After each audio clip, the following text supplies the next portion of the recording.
ওয়াতারযুকু মান তাশাউ বিগয়রি হিসাব। আল্লাহ রাব্বুল আলামিন রাজ্জাক, রিজিক দাতা। আল্লাহ তাআলা নিজেই বলেছেন, আমি আল্লাহ যাকে ইচ্ছে তাকে অগণিত রিজিক দিয়ে থাকি। বলুন না সুবহানাল্লাহ। আমরা যারা অভাবে খুব কষ্ট পাচ্ছি, সংসারের মধ্যে সব সময় অভাব অনটন লেগেই থাকে, আমরা যারা ঋণগ্রস্ত, আমাদের অনেক ঋণের কারণে খুব কষ্ট পাচ্ছি, আমি আপনাদেরকে বলবো, আপনাদের কি পাহাড় সমপরিমাণ ঋণ? হাদিসের মধ্যে আছে পাহাড় সমপরিমাণ ঋণ থাকলেও ঋণ পরিশোধ হবে, আপনার ঋণের জিম্মাদার স্বয়ং আল্লাহ রাব্বুল আলামিন হবে, আপনি যদি এই দোয়ার আমল করতে পারেন। তো সারাদিন যদি আপনি দোয়াটি নাও পড়তে পারেন, যদি প্রতিদিন রাতে ঘুমানোর পূর্বে ঘুমানোর সুন্নত আমলগুলো করার পরে এই দোয়াটি আমি গুনাহগার যে নিয়মে বলবো সে নিয়মে পড়ে আপনি যদি ঘুমিয়ে যেতে পারেন, ইনশাআল্লাহ আজ্জা ওয়া জাল্লাহ কয়েকদিন রাতে ঘুমানোর পূর্বে আপনি যখন আমলটি করবেন, এরপর আপনি নিশ্চিত ফলাফল দেখে অবাক হয়ে যাবেন। অত্যন্ত দামি আমল, পরীক্ষিত আমল, শক্তিশালী আমল। ওই নারী পুরুষ কতই না ভাগ্যবান, যেই নারী পুরুষ তিরমিজি শরীফ হাদিসে বর্ণিত রাসূলুল্লাহ সাল্লাল্লাহু আলাইহি ওয়াসাল্লামের শিখানো এই দোয়াটি প্রতিদিন ঘুমানোর পূর্বে পড়বে ইনশাআল্লাহ। প্রিয় মুসলমান ভাই বোনেরা, আল্লাহ রাব্বুল আলামিন আমাদেরকে আজকে গুরুত্বপূর্ণ আলোচনা শোনার, এই আলোচনা শুনে আমলটি শিখার, আমলটি করার তৌফিক দান করুন। সকলে বলি আল্লাহুম্মা আমিন। তো প্রিয় মুসলমান ভাই বোনেরা, ঘুমানোর পূর্বে প্রথমত ঘুমানোর যে সুন্নত তরিকা রয়েছে, সুন্নত নিয়ম পদ্ধতি রয়েছে, সে নিয়মগুলো মানতে হবে। এমন কিছু সুন্নত আমল আছে যেগুলো আমরা সবাই করতে পারবো, একেবারে সহজ। রাসূলুল্লাহ সাল্লাল্লাহু আলাইহি ওয়াসাল্লাম সব সময় ঘুমানোর পূর্বে মেসওয়াক করতেন। রাসূলুল্লাহ সাল্লাল্লাহু আলাইহি ওয়াসাল্লাম সব সময় ঘুমানোর পূর্বে উত্তম রূপে ওযু করতেন। ওযু অবস্থায় রাহমাতুল লিল আলামিন নবীজি, উম্মতের কেন্দ্রী নবী রাসূলুল্লাহ সাল্লাল্লাহু আলাইহি ওয়াসাল্লাম ঘুমাতেন। ওযু অবস্থায় ঘুমানো কি আমার নবীজির আদর্শ, আমার নবীজি সাল্লাল্লাহু আলাইহি ওয়াসাল্লামের সুন্নাত মুবারাকা। তো আমরা ওযু অবস্থায় ঘুমানোর চেষ্টা করব ইনশাআল্লাহ আজ্জা ওয়া জাল্লাহ। প্রিয় মুসলমান ভাই বোনেরা, ঘুমানোর পূর্বে এই সহজ আমলটি করবেন। 3 বার সূরা ইখলাস পড়বেন, 3 বার সূরা নাস পড়বেন, 3 বার সূরা ফালাক পড়বেন। এই 3টি সূরা আমরা তো সবাই পারি, একেবারে সহজ। এই 3টি সূরা পড়বেন 3 বার করে। মা আয়েশা সিদ্দিকা রাদিয়াল্লাহু তাআলা আনহা বলেন, রাসূলুল্লাহ সাল্লাল্লাহু আলাইহি ওয়াসাল্লাম সব সময় ঘুমানোর পূর্বে এই 3টি সূরা পড়তেন 3 বার করে। তারপরে রাসূলুল্লাহ সাল্লাল্লাহু আলাইহি ওয়াসাল্লাম দু হাতের তালু একত্রিত করে ফু দিতেন হাত মুবারকের তালুতে, তারপরে দেহ মুবারক মাসে করতেন। রাসূলুল্লাহ সাল্লাল্লাহু আলাইহি ওয়াসাল্লাম 3 বার ফু দিতেন, 3 বার মাসে করতেন। তো আমরাও এই 3টি সূরা 3 বার করে 9 বার পড়বো, তারপর 3 বার আমরা 3 বার হাতে ফু দেব, তারপর 3 বার মাসে করব ইনশাআল্লাহ আজ্জা ওয়া জাল্লাহ। জাদু টোনা কুফরি কালাম থেকে আল্লাহ রাব্বুল আলামিন হেফাজত করবেন। কেউ আমাদের কোনো ক্ষতি করতে পারবে না।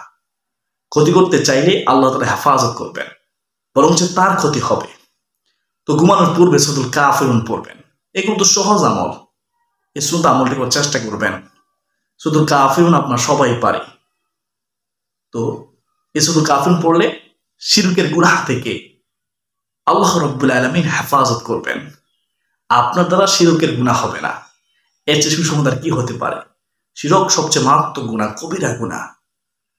প্রিয় মুসলমান ভাই বোনেরা, ঘুমানোর পূর্বে আপনারা সুবহানাল্লাহ, আলহামদুলিল্লাহ, আল্লাহু আকবার এই 3টি তাসবিহ আপনারা 33 বার করে পড়বেন। শুধুমাত্র আল্লাহু আকবার 36 বার পড়বেন। তো এই তাসবিহ যদি আপনি পালন করে ঘুমাতে পারেন, পরের দিন আপনার কাজের মধ্যে বরকত হবে, আপনার অলসতা দূর হবে, আপনার সময়ের মধ্যে বরকত হবে।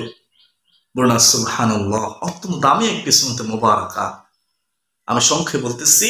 তো ঘুমানোর পূর্বে আপনারা সুবহানাল্লাহ, আলহামদুলিল্লাহ, আল্লাহু আকবার 3টি তাসবিহ পড়বেন ইনশাআল্লাহ। বেশি কোনো সময় লাগবে না। ঘুমানোর পূর্বে আপনারা বিছানা ছেড়ে নেবেন, অবশ্যই বিছানা ছেড়ে নেবেন, কারণ আপনার অজান্তে কোনো কীট পতঙ্গ থাকতে পারে, আপনার কোনো ক্ষতি হতে পারে, মারাত্মক বিপদে পড়তে পারেন। উম্মতকে রাসূলুল্লাহ সাল্লাল্লাহু আলাইহি ওয়াসাল্লাম কত না ভালোবাসে, তাই তো রাসূলুল্লাহ সাল্লাল্লাহু আলাইহি ওয়াসাল্লাম বলেছেন ঘুমানোর পূর্বে ভালোভাবে উত্তমভাবে বিছানা ছেড়ে নিতে। এটা আমার নবীর আদর্শ, আমার নবীর সুন্নতে মুবারাকা, আমাদের জন্য ভালো হবে, উত্তম হবে। তো তারপরে আপনারা ঘুমানোর পূর্বে যদি পারেন আয়াতুল কুরসি পড়বেন। সারা রাত আল্লাহ রাব্বুল আলামিনের রহমতে নূরের ফেরেশতারা পাহারা দিবে, আপনার কোনো ক্ষতি হবে না। চোর ডাকাত থেকে আল্লাহ হেফাজত করবেন। আয়াতুল কুরসি পড়বেন বিশ্বাস রেখে যারা পারেন। আমি আয়াতুল কুরসি একবার পড়তেছি, খেয়াল করবেন। আউযু বিল্লাহি মিনাশ শাইতানির রাজীম। বিসমিল্লাহির রহমানির রহিম। আল্লাহু লা ইলাহা ইল্লা হুয়াল হাইয়ুল কাইয়্যুম লা তাখুযুহু সিনাতুন ওয়ালা নাওম লাহু মা ফিস সামাওয়াতি ওয়া মা ফিল আরদ মান জাল্লাযী ইয়াশফা'ু ইনদাহু ইল্লা বিইযনিহি ইয়া'লামু মা বাইনা আইদিহিম ওয়া মা খালফাহুম ওয়া লা ইউহীতুনা বিশাইইন মিন ইলমিহি ইল্লা বিমা শা'a ওয়াসি'a কুরসিয়্যুহুস সামাওয়াতি ওয়াল আরদ ওয়ালা ইয়াউদুহু হিফযুহুমা ওয়া হুয়াল আলিয়্যুল আযীম। এই হচ্ছে আয়াতুল কুরসি। পড়বেন, না পারলে শিখে নেবেন, দেখে দেখে হলেও পড়বেন ঘুমানোর পূর্বে একবার। সব সময় ডান কাত হয়ে আপনার ঘুমানোর চেষ্টা করবেন, কখনো উপোস হয়ে ঘুমাবেন না। অনেকে আছেন উপোস হয়ে ঘুমান, উপোস হয়ে ঘুমালে আল্লাহ তাআলা নারাজ হন, রাসূলুল্লাহ সাল্লাল্লাহু আলাইহি ওয়াসাল্লাম রাগ করেন। এভাবে ঘুমালে আপনার কঠিন মারাত্মক রোগ হতে পারে। উপোস হয়ে ঘুমালে ঘুমাবেন কিভাবে? ডান কাত হয়ে, ডান গালের নিচে ডান হাত রেখে, ঘুমানোর পূর্বে দোয়া পড়ে।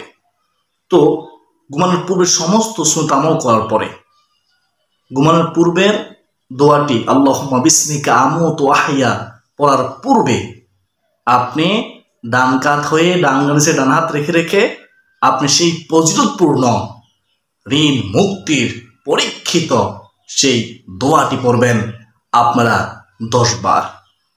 সব সময় 10 বার করে পড়বেন। চাইলে বেশিও পড়তে পারেন, চাইলে কমও পড়তে পারেন, নির্দিষ্ট কোনো সংখ্যা নেই।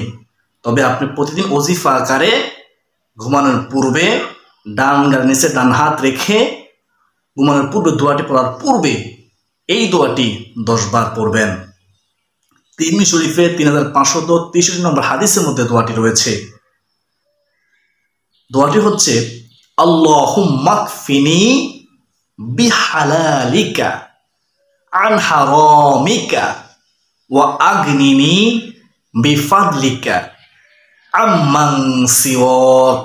যার অর্থ হলো, হে আল্লাহ, হারামের পরিবর্তে তোমার হালাল রিজিক আমার জন্য যথেষ্ট করে দাও।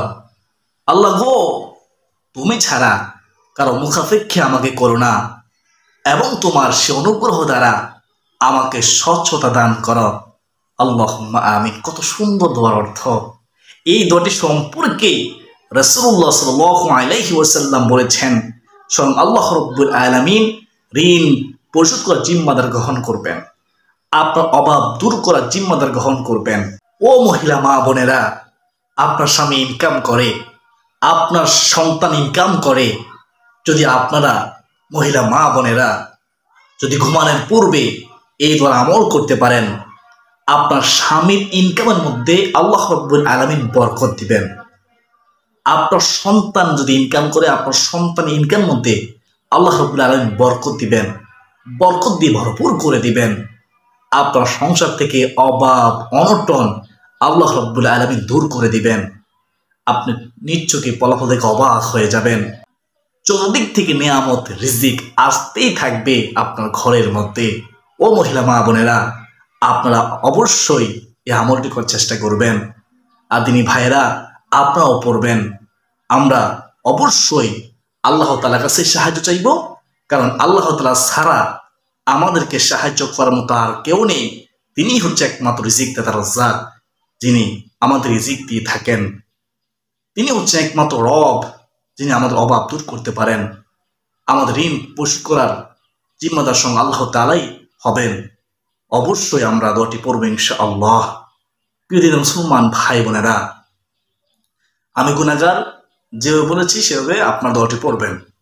কেউ পড়বেন ঘুমানোর পূর্বে সুন্নাত আমলগুলো করার পর, ঘুমানোর পূর্বের মাসনুন দোয়াটি আল্লাহুম্মা বিসমিকা আমুতু ওয়া আহইয়া পড়ার পূর্বে ডান গানিসে ডান হাত রেখে আপনারা এই দোয়াটি 10 বার পড়বেন। আল্লাহুম্মা কফিনি বিহালালিকা আন হারামিকা ওয়া আগনিনি বিফাদলিকা আম্মান সিওয়াক। আল্লাহুম্মা কফিনি বিহালালিকা আন হারামিকা ওয়া আগনিনি বিফাদলিকা আম্মান সিওয়াক। আল্লাহুম্মা কফিনি বিহালালিকা আন হারামিকা ওয়া আগনিনি বিফাদলিকা আম্মান সিওয়াক। এই দোয়াটি পড়বেন 10 বার মুহাব্বতের সাথে। তো তারপরে ঘুমানোর পূর্বে মাসনুন দোয়াটি পরে ঘুমিয়ে যাবেন। আল্লাহুম্মা বিসমিকা আমুতু ওয়া আহইয়া। আল্লাহুম্মা বিসমিকা আমুতু ওয়া আহইয়া। আল্লাহ রাব্বুল আলামিন আমাকে, আপনাকে, আমাদের সবাইকে এই দোয়ার আমল করার তৌফিক দান করুন। সকলে বলি আল্লাহুম্মা আমিন। ইয়া আরহামুর রাহিমিন, ইয়া আহকামুল হাকিমিন। অবশ্যই শেয়ার করে দিবেন যাতে সবাই এই দোয়ার আমল করতে পারে। আপনি সাওয়ার ভাগীদার হবেন। আপনি কল্পনা করতে পারবেন না আপনার একটি মাত্র শেয়ারে কতজন মানুষ এই দোয়ার আমল করতে পারবে, মানুষ উপকৃত হবে, ঋণ থেকে মুক্তি পাবে। আসুন এ পর্যন্ত সকল সুস্বাস্থ্য কামনা করে বিদায় নিচ্ছি। ওয়া মা আলাইনা ইল্লাল বালাগ। আসসালামু আলাইকুম ওয়া রাহমাতুল্লাহি ওয়া বারাকাতুহু।